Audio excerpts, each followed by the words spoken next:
చేసుకుందాం. అపొస్తలుల కార్యము 8వ అధ్యాయము 21వ వచనము మనం చదువుకుందాం. అపొస్తలుల కార్యము 8వ అధ్యాయం 21వ వచనము చదువుకుందాం. దయచేసి అందరూ కూడా నీ హృదయం అందరూ తెరిచినారమ్మా? ఓకే, ఇంకా తెరుస్తున్నారు. ఇంకా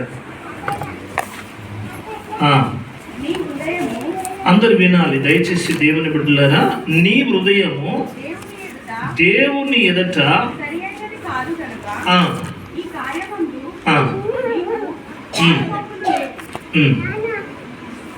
దేవునికి స్తోత్రం. ఇక్కడ చాలా ప్రాముఖ్యమైన విషయాన్ని జ్ఞాపకం చేస్తున్నాడు.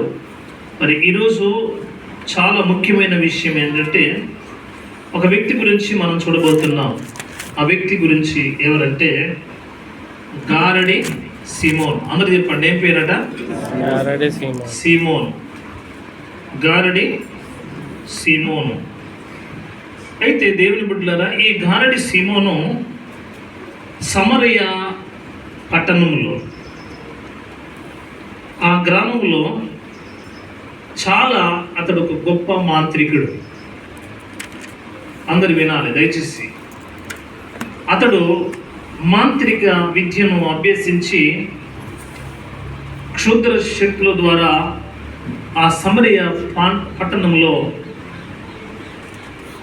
ఇతడే గొప్పవాడు, ఇతడే దేవుడు, ఇతను లాంటి వాడు ఇంకా లేరు అని నమ్మబలికినటువంటి వాడిగా, ప్రజలను మోసం చేసేవాడిగా ఉన్నాడు. ఆయన పేరు ఏం పేరమ్మా? చెప్పండి, ఏం పేరు? గట్టిగా చెప్పండి. ఏమోను? నేను పేరు పెట్టిన ఒకటి. ఏం పేరు? సీమోన్లు ఉన్నారు చాలా మంది, కానీ ఇతడు గారడి సీమోను. ఈ గారడి సీమోను ప్రజలను మభ్యపెడుతూ ప్రజలను చాలా భయక్రాంతులుగా చేస్తున్న సందర్భంలో ఫిలిప్పు వెళ్ళి సువార్తను ప్రకటించి ఆ సమరయ ప్రాంతానికి వెళ్ళి దేవుని యొక్క వార్తను చెప్పినప్పుడు కొంత నమ్మినాడు. అయితే దేవుని బిడ్డలారా, ఇక్కడ మనం చూస్తున్నటువంటి దేవుని బిడ్డలారా, దేవుడు మనకు తెలియజేస్తున్నటువంటి మాటలు చాలా శ్రేష్టమైనటువంటి మాటలుగా ఇక్కడ మనకు కనబడుతున్నాయి.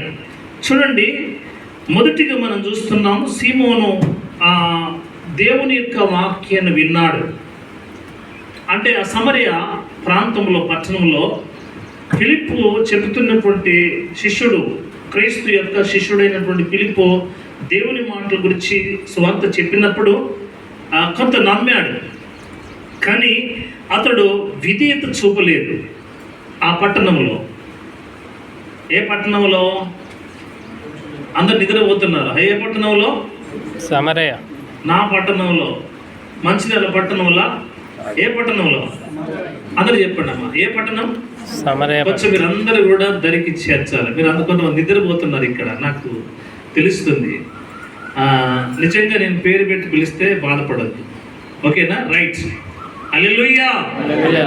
సీమోను, గారడి సీమోను అనేవాడు సమరయ ప్రాంతానికి లేక పట్టణానికి వచ్చి ఆ సమరయ ప్రాంతాన్ని విభ్రాంతి నొంది, ఇదిగో అనేక మంది ప్రజలను మభ్యపెడుతూ ప్రజలని చాలా తప్పుదారి పట్టిస్తూ అతడే గొప్పవాడు, అతడే ఇదిగో ఆయన లాంటి వాడిగా భూమి మీద లేడు అని పేరు తెచ్చుకున్నటువంటి గారడి సీమోను, అతడు మాంత్రికుడు. ఏ పేరమ్మా? ఎవరు? గారడి సీమోను మాంత్రికుడు. క్షుద్ర ఆ యొక్క శక్తుల ద్వారా అనేకమైనటువంటి ఆ ప్రజలను నాశనం, అంటే మోసం సంపాదించినటువంటి వ్యక్తిగా ఉన్నాడు. దేవుని బిడ్డలారా, ఈరోజు మనం చూస్తున్నాం ఎంతోమంది ఉన్నారు. అయితే ఆ ప్రాంతానికి ఫిలిప్పు దేవుని యొక్క భక్తుడు వచ్చి అప్పుడు ఏం చేశాడంటే, దేవుని యొక్క సన్నిధానములో ఆయన వచ్చి సువార్త ప్రకటించినాడు. దేవుని యొక్క సువార్త ఎప్పుడైతే ప్రకటించినాడో, అయితే ఆ ప్రకటించిన తర్వాత దేవుని మాటలు విన్నాడు.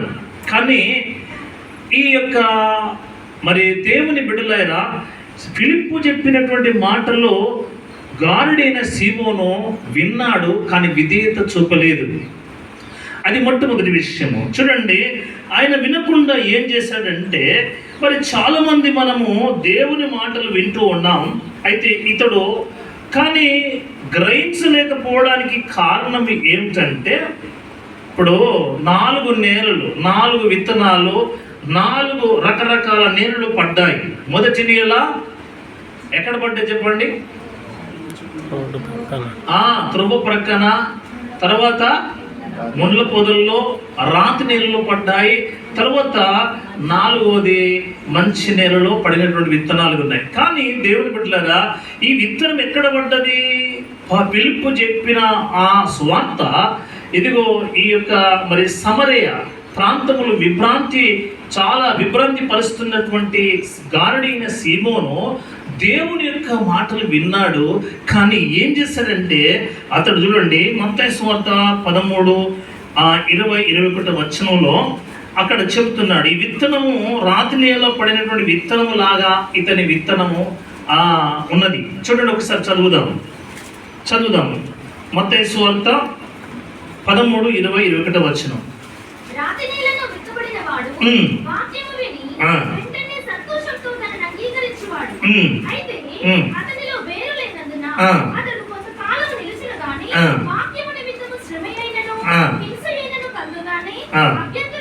చూడండి దేవుని బిడ్డలారా, ఇక్కడ మనం చూస్తున్నాము, ఇతడు దేవుని వాక్యం విన్నాడు గాని ఆయన గారడి సీమోను దేవుని యందు విధేయత అతడు చూపలేదు.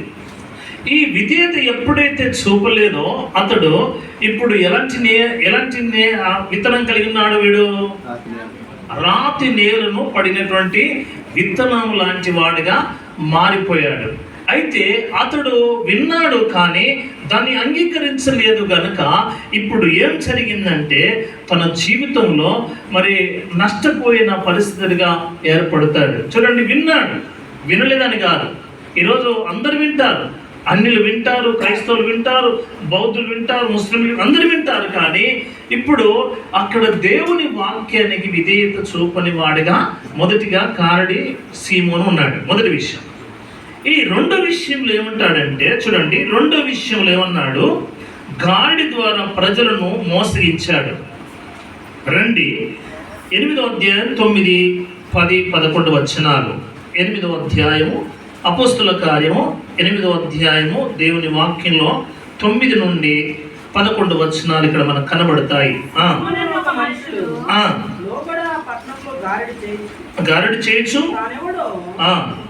తాను ఎవడో ఒక గొప్ప వాడని చెప్పుకొనుచు సమరయ జనులను విభ్రాంతి పరచుచుండెను.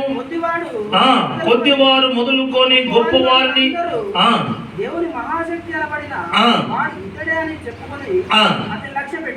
చూడండి దేవుని బిడ్డలారా, ఇప్పుడు రెండో విషయం ఏంటంటే, ఆ యొక్క గారడి సీమోన్ అనేవాడు మరి గారడి ద్వారా ప్రజలను మరి విభ్రాంతి అంటే మోసం చేస్తూ ఉన్నాడు.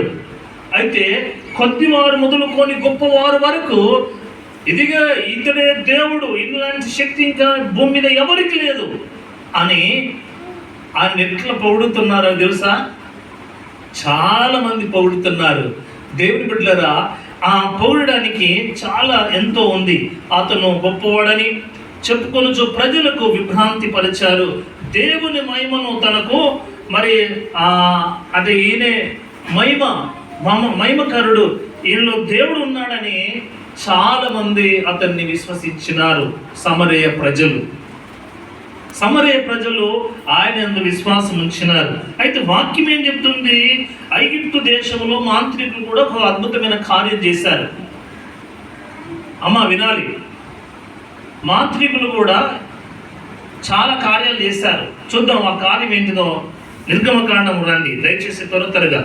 నిర్గమకాండంలోనికి వస్తే, ఇప్పుడు గారడి సీమోను ఒక మాంత్రికుడు, అతడు ప్రజలను ఆ సమరయ స్త్రీలను అందరినీ కూడా విభ్రాంతి పరిచి మరి కొద్దివారు మొదలుకొని గొప్పవారైనటువంటి వారు ఎంతో మంది ఉన్నారు. విద్యావంతులు, చదువుకున్న తెలివిగల వారు, ఇగో ఈయనే మహిమ కలిగినటువంటి వాడు, ఇతరులు గొప్ప శక్తి ఉన్నదని మరి చాలా చక్కగా ప్రచారం చేస్తూ పొగుడుతున్నారు. అయితే దేవుని బిడ్డలారా చూడండి, అక్కడ నిర్గమకాండం 7వ అధ్యాయం 11 నుండి 12 వచనాలు. 7వ అధ్యాయం. తన విద్వాంసులను మంత్రజ్ఞులను పిలిపించెను. ఐగుప్తు శకునగాండ్లు కూడా తమ మంత్రముల చేత అలాగూ చేసిరి. ఆ తర్వాత వారిలో ప్రతి వాడు తన కర్రను పడవేసినప్పుడు అది సర్పమాయను. ఫరోను కర్ర వాటి కర్రలను మింగివేయగా యెహోవా చెప్పినట్టు ఫరో హృదయం కఠినమాయను గనుక అతడు వారి మాటలు వినకపోయాడు. చూడండి, దేవుని బిడ్డలు ఇక్కడ మనం చూస్తున్నాం. ఫరో మరి ఆ జ్ఞానుల చేత, ఆ మంత్రజ్ఞుల చేత ఇదిగో వాళ్ళ కర్రలు కూడా ఇదిగో కింద పడేస్తే పామైనాయి. అహరోను కర్ర కూడా దేవుని బిడ్డ కర్ర కిందేస్తే కూడా పామైనాయి. అంటే ఇప్పుడు మరి దేవుని యొక్క శక్తి ఉంది, దేవుని సాతానుగా కూడా శక్తి ఉందా లేదా? అమ్మా వినాలి, సాతాను శక్తి ఉందా లేదా? ఇప్పుడు వారు కూడా ఏం చేస్తున్నారు, మాంత్రిక విద్య ద్వారా కూడా వాళ్ళు శకునగాండ్లు కూడా వాళ్ళు ఏం చేస్తున్నారంటే ఇగో మరి చాలా భయంకరమైనటువంటి పోరాటం అక్కడ జరుగుతుంది. ఏం పోరాటం అంటే ఇదిగో దేవుని బిడ్డలకు ఇదిగో ఫరో వారి యొక్క సైన్యానికి అక్కడ మధ్యలో ఫరో ఇదిగో మంత్ర విద్యగా మాది కూడా పనిచేస్తుంది. మోషే చెప్పాడు, మోషే కర్ర కింద మరి ఆరోను కర్ర కింద పారేసినప్పుడు వెంటనే ఏం చేయబడ్డదంట, అది కూడా నిజంగా మనం దీన్ని ఆలోచన చేస్తే మోషే కర్ర కింద పారేసినప్పుడు అది పామైంది, ఆ మాంత్రికులు కూడా అది కింద పారేసినప్పుడు. కానీ దేవుని బిడ్డలారా అక్కడ చెప్తున్నాడు ఏంటంటే చూడండి, ఆ 12వ వచనంలో చెప్తున్నాడు. 12వ వచనం చదవండి మరొకసారి. వారిలో ప్రతి వాడును సర్పమాయను గనుక చూడండి, ఏ కర్ర మింగివేసింది? అహరోను కర్ర. అది దేవుని మహాశక్తి. ఇప్పుడు ఎవరికి ఎక్కువ శక్తి ఉన్నది? దేవునికి. అందరమ్మా, ఎవరికి ఏ శక్తి ఉన్నది? దేవునికి. దేవునికి. అంటే అహరోను కర్ర వారి కర్రను, ఆ పామును మింగివేసింది. దేవునికి స్తోత్రం. హల్లెలూయా. అంటే దేవుని బిడ్డలారా మనం కూడా కొన్నిసార్లు ఇదిగో సీమోనులాగా, గారడి సీమోనులాగా మన ఇంటికి వచ్చి మనను మభ్య పెట్టి మనము రకరకాలుగా ప్రజలను మోసం చేస్తున్నటువంటి వారిగా ఈ దేశంలో, ఈ రాష్ట్రంలో, దేశంలో ఉన్నారు. అయితే దేవుని బిడ్డలారా ఇక్కడ మనం చూస్తున్న మూడోది ఏంటంటే నిజమైన మారు మనసు లేకుండానే బాప్తిసం పొందాడు. ఎవరు? సీమోను. అందరూ చెప్పండి. విన్నాడు, విధేయత చూపలేదు, తర్వాత ప్రజలను మోసం చేశాడు. ప్రజలు మోసపోయినప్పుడు అక్కడ నిజమైన సత్యం తెలిసింది. అప్పుడు ఇదిగో నేను ఎంత శక్తి కలిగి ఉన్నానో, ఇదిగో వాళ్ళు కూడా ఆ మాంత్రగాళ్ళు కూడా అంత శక్తి కలిగి ఉన్నారు. కానీ ఎప్పుడైతే అహరోను కర్ర ఇదిగో ఆ పామును ఏం చేసిందంటే మింగివేసింది అన్నమాట. ఆ శక్తి గొప్ప శక్తి. కాబట్టి ఇప్పుడు మోసపడినటువంటి గారడి సీమోను మూడోది ఎలాంటి పరిస్థితులు ఉన్నాడంటే నిజమైన మారు మనసు లేకుండానే అతడు బాప్తిసం తీసుకున్నాడు. రండి ఆ వాక్యాన్ని మనం చదువుకుందాం. 8:13 వచనం చదవండి. 8:13. సీమోను కూడా నమ్మి బాప్తిసం పొంది అబ్బా, ఇతడు ఏం చేస్తున్నాడు? నమ్మి ఏం చేస్తున్నాడు? బాప్తిసం తీసుకున్నాడు. మనోడు బాప్తిసం తీసుకొని కూడా మారు మనసు చెందలేదు. ఈరోజు క్రైస్తవులు కూడా ఏం చేస్తున్నారు? అయ్యా మారు మనసు అంటారు, వాక్యం చదువుతారంటారు, ప్రార్థన చేస్తారంటారు, సహవాసం కలిగి ఉంటారు, ఇవన్నీ చేసి కూడా ఎదిగో మళ్ళా లోక సంబంధమైనటువంటి ఆశల్లో జీవిస్తున్నారు. అయితే ఇప్పుడు చూడండి, ఈయన మారు మనసు లేకుండా బాప్తిసం తీసుకున్న, నాకు కూడా బాప్తిసం కావాలయ్యా, పేతురయ్యా, పాస్టర్ గారు నాకు కూడా మారు మనసు కావాలి. అని అంటే అప్పుడు ఆయన ఏం చేసినట్టే మారు మనసు కలిగినటువంటి వాడు ఇప్పుడు దేవుని వాక్యం ఒక మాట ఉన్నది, బాప్తిసం కంటే ముందు హృదయం ఏం చేయాలట? హృదయం ఏం చేయాలట? మార్పు చెందడం చాలా ప్రాముఖ్యమైనది. బాప్తిసం కంటే హృదయము అంటే బాప్తిజం కంటే ముందు నీ హృదయం ఏ విధంగా ఉండాలట? చాలా మార్పు చెందిన అవసరంగా ఉండాలి, మార్పు చెందేదిగా ఉండాలి. తర్వాత దేవుని బిడ్డలు ఇక్కడ మనం చూస్తున్నాం, అదే యోహాను సువార్త 6:26లో కూడా మరి ఆ మార్పు అని కోరుకుంటున్నాడు. బాప్తిసము కంటే ముందు మన మార్పు, మన హృదయ మార్పు ఎలా ఉంది ఆయన కోరుకున్నాడు. అయితే ఈయన మానవ మనసు లేకుండానే బాప్తిసం తీసుకున్నాడు.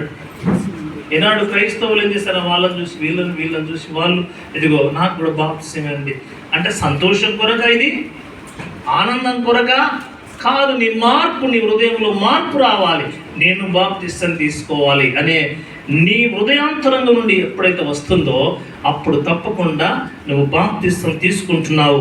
ఆ తర్వాత దేవుని వాక్యంలో మనకు తెలియజేస్తున్నాడు. 4వ విషయం ఏంటంటే పరిశుద్ధాత్మ వరము డబ్బుతో కొనాలని చూశాడు. బాప్తిసం తీసుకున్నాడు మనోడు. ఇప్పుడు ఎలాంటి ఆశ కలిగి ఉన్నాడు? ఇప్పుడు పరిశుద్ధాత్మని డబ్బుతో, నేను ఇంతవరకు ఇన్ని సంవత్సరాలు ప్రజలను మోసం చేసి సంపాదించిన డబ్బు బాగుంది, ఆ డబ్బుతో నేను ఏం చేయాలంట? పరిశుద్ధాత్మ వరమును నేను కొనాలని ఆయన చూశాడు. రండి ఆ మాటను మనం చదువుకుందాం దేవుని పరిశుద్ధ గ్రంథం నుండి. అపోస్తుల కార్యములు 8, 18, 19, 20 వచనాలు.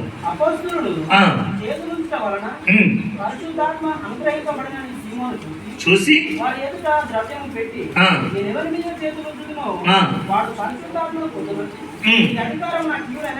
చూడండి దేవుని బిడ్డలారా, అతడు ఏం కోరుకుంటున్నాడంటే, ఇదిగో అపోస్తులు చేతులుంచి ప్రార్థన చేసినప్పుడు పరిశుద్ధాత్మ వారి మీదకి వచ్చి వారు అనేకమైనటువంటి కార్యాలు చేయడం చూశాడు గారడి సీమోను. చూసిన తర్వాత ఆయన ఏం చేసినంటే, అరే ఇట్లా కాదని వీళ్ళ దగ్గర అపోస్తుల దగ్గరికి వచ్చి, ఆ శిష్యుల దగ్గరికి వచ్చి, అయ్యా నేను ఎంత డబ్బు అయినా నేను పెడతా, నాకు పరిశుద్ధాత్మ వరం కావాలి. కొంటారా పరిశుద్ధాత్మను? చెప్పండి. అన్ని కొనవచ్చు కానీ పరిశుద్ధాత్మ కొనలేము. ఇతనికి చెడ్డ హృదయం వచ్చిందంటే ఏం చూడండి, పరిశుద్ధాత్మ వరము డబ్బుతో కొనాలని చూసినటువంటి వ్యక్తిగా ఉన్నాడు. దేవుని వరమును ఉచితంగా దేవుడిచ్చే వాడుగా ఉన్నాడు. కానీ గేహాజీ కూడా కొన్నిసార్లు ఏం చేసినాడు? డబ్బు కొరకు ఆశించాడు. గేహాజీ మనకు తెలుసు. 2వ రాజుల గ్రంథంలో 5వ అధ్యాయం 20 నుండి 27 వరకు ఉంది. అక్కడ గేహాజీ ఏం చేసినాడు? ఆశించాడు. అక్కడ ఏమన్నాడంటే, ఆత్మీయ అధికారమును సంపాదించేది డబ్బుతో కాదు, దేవుని కృపతో సంపాదించాలి. కానీ ఈయన సంపాదించింది ఏంటంటే, ఇదిగో అతడు మోసపోయాడు. ఎలా మోసపోతున్నారంటే, చాలామంది ప్రజలు ఈనాడు ప్రపంచ జనాభాను చూస్తే ఈరోజు ఎక్కడ చూసినా మోసపోయాలి. డబ్బులు ఇష్టానుసరంగా పెడుతున్నారు ఖర్చులు. క్రైస్తవులు కూడా ఇందులో చాలా మంది ఉన్నారు, డబ్బులు ఖర్చు పెట్టేవారు.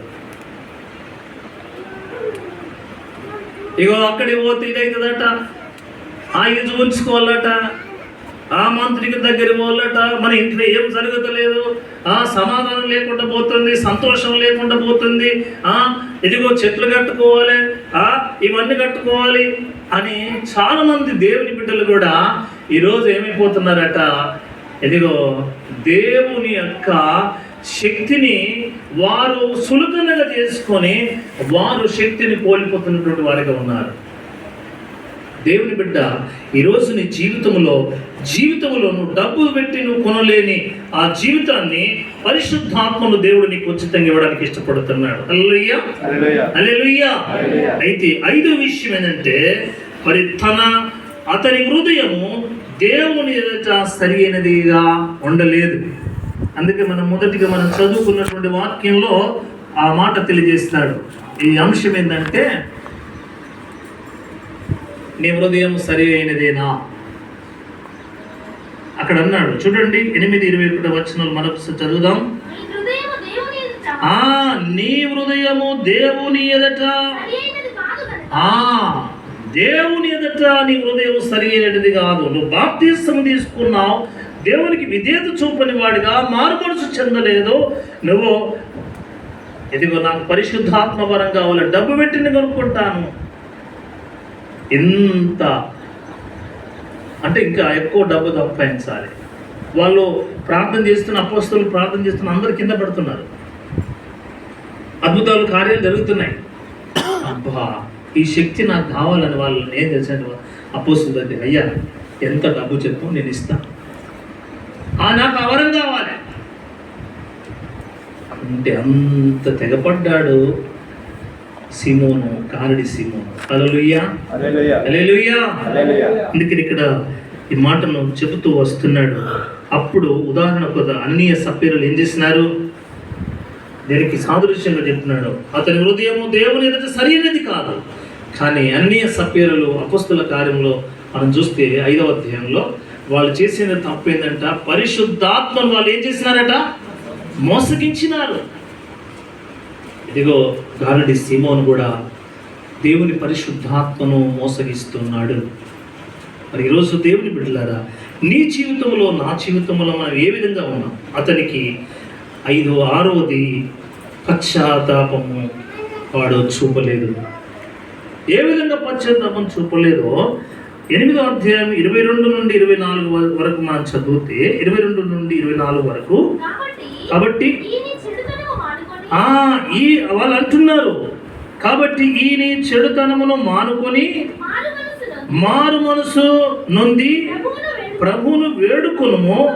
ఒకవేళ నీ హృదయాలోచన క్షమింపబడవచ్చును. దేవునికి స్తోత్రం. హల్లెలూయా. బిడ్డా, నీ హృదయం సరైనటువంటి కాదు.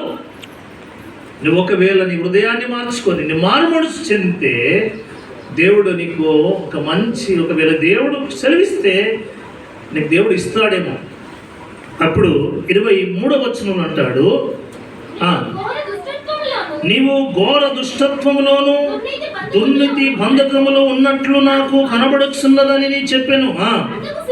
అందుకు సీమోను, మీరు చెప్పిన వాటిలో ఏది నా మీదికి రాకుండా మీరే నా కొరకు ప్రభువును వేడుకోమని చెప్పాను. దేవునికి స్తోత్రం. నీలో ఏమున్నది చెప్పండి అమ్మా, ఏమున్నది చెప్పండి. దుష్ట హృదయం నీలో ఉన్నది. అంతకంటే ముందు ఏమన్నాడు, నీలో బాగా చెడుతనం ఉన్నది. ఈరోజు దేవుని బిడ్డ చెడుతనం పెట్టుకొని, ఘోరమైనది పెట్టుకొని, ప్రజలను మోసం చేస్తూ మభ్య పెడుతూ, ఎదిగో పశ్చాత్తాప హృదయం అతనికి ఇంకా రాలేదు. అప్పుడు ఎదిగో నువ్వు ఇలా ఉంటే దేవుడు నిన్ను క్షమించడు. కాబట్టి అయ్యా తిరిగి అంటున్నాడు, అయ్యా మీరు నా కొరకు వేడుకోండి అయ్యా. హల్లెలూయా. ఎవరు ఆయన వేడుకున్నాడట. అయితే నా కొరకు మీరు వేడుకోండి అయ్యా దేవుణ్ణి అని అతడు దేవుని సన్నిధిలో అడుగుతూ ఆయన అంటున్నాడు. చూడండి ఆ మాటకు మరి కీర్తనలు 51 కీర్తన మనకు తెలుసు. మనకు దావీదు తన పాపాన్ని ఒప్పుకొని క్షమాపణ పొందుకున్నాడు. ఇతరులు ప్రార్థించడం మంచిదే, కానీ వ్యక్తిగత పశ్చాత్తాపం అనేది ప్రతి ఒక్కరికి అవసరమైనది. మనం ఎన్నోసార్లు అందరినీ బాగానే చూస్తాం, కానీ మన హృదయం పశ్చాత్తాప హృదయం మనకు రాదు. దావీదు పశ్చాత్తాప హృదయంతో దేవుని అడుగుతున్నాడు, అయ్యా నేను పాపినని. కానీ ఈయన మరి సీమోను, గారడి సీమోను తన పశ్చాత్తాపం మాత్రం కూడా చూపలేనట్టుగా పరిశుద్ధ గ్రంథం మనకి ఇక్కడ చూపుతున్నది. ఆ తర్వాత చివరికి 7వది మనం చూస్తే, లాస్ట్ చివరి వచనం చూస్తే మనం ముగించుకుందాం. సత్యముని విడిచిపెట్టి నాశన మార్గములో నడిచాడు. సత్యముని విడిచిపెట్టి నాశన మార్గములో మరి ముందుకు వెళ్ళాడు. అపోస్తలుల కార్యము 8వ అధ్యాయం 23వ వచనం కూడా చూడండి. 23వ వచనం ఏమన్నాడు, నీవు ఘోర దుష్టత్వములోను దుర్నీతి బంధకములో ఉన్నట్లు నాకు కనబడుచున్నావని చెప్పాను. అంటే ఘోర దుష్టత్వంలో ఉన్నావు, సీమోను, గారడి సీమోను, ఇకనైనా నీ జీవితాన్ని మార్చుకో. నీ జీవితంలో ఉన్నటువంటి చెడును తీసివేయి. నువ్వు ఘోర దుష్టత్వములు ఉన్నావు, పాప బంధకములు ఉన్నావు. కాబట్టి ఈరోజు దేవుని బిడ్డలారా, గొప్ప మాంత్రికుడు వాడు, కానీ చివరికి తన జీవితంలో సరైనటువంటి జీవితాన్ని మార్పు చెందకుండా మరి ఈరోజు క్రీస్తుని పునాదిగా వేసుకుని మరి మారు మనసు చెందినటువంటి బిడ్డలుగా ఒకవేళ ఉన్నామా?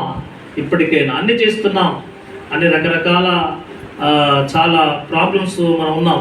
కొన్నిసార్లు దేవా, ఈ గారడి సీమోను లాగానే నేను కూడా అయ్యా మాంత్రికులు దగ్గరికి వెళ్ళడమే కాదు, అది నేర్చుకొని నేను కూడా అద్భుతమైన శక్తి ఏంటిదో చూపెట్టాలని చూపించేవారు ఎంతమంది లేరు ప్రపంచంలో. కాబట్టి దేవుని బిడ్డలారా, ఎదిగో మాంత్రికుల కంటే, గారడి సీమోను కంటే దేవుని శక్తి చాలా బలమైనది. హల్లెలూయా. ఇప్పుడు ఎవరు గెలిచినారు? దేవుడు. అన్నది చెప్పండి అమ్మ, శారమ్మ, ఎవరు గెలిచినారమ్మా? దేవుడు గెలిచినాడు. నిజంగా మన జీవితంలో కూడా మనం గెలవాలంటే ఇదిగో ఈ ఉత్తుత్తి కొనడం కాదు. కొంతమంది ఏంటంటే డబ్బు పెట్టుకొని మాంత్రిగా నేర్చుకుంటున్నారట. ఒక సోషల్ మీడియాలో చెప్తున్నారు చాలామంది. ఈరోజు దేవుని బిడ్డ, నీ జీవితాన్ని మార్పు లేకపోతే ఇప్పుడైనా మార్పు తెచ్చుకొని, ప్రభువా, గారడి సీమోను లాగా నేను బాప్తిస్తం తీసుకున్నాను, నేను విన్నాను, కానీ విధేయత నేను ఎందుకు చూపెడతా? ఒకవేళ నీ జీవితంలో దేవునికి విధేయత, మారు మనసు, పశ్చాత్తాపం దేవునికి రాకపోతే దేవునికి చాలా, అందుకనే దేవుడు అంటున్నాడు, పౌలు అని చెప్తున్నాడు, నీ హృదయము సరైనటువంటి కాదు, నీ హృదయము సరైనటువంటిది కాదు. ఒకవేళ నీ హృదయం, నా హృదయం మరి అలాగనే ఉన్నదా లేదా మనం సరి చేసుకుని ప్రభు దగ్గర మోకరించి ప్రార్థన చేద్దాం. దేవుడు కొద్ది మాటలు దేవుడు దీవెనకరంగా చేయగాక. తలలు వంచి కళ్ళు మూసుకొని ప్రభు నామమున ప్రార్థన చేసుకుందాం. ఆమేన్.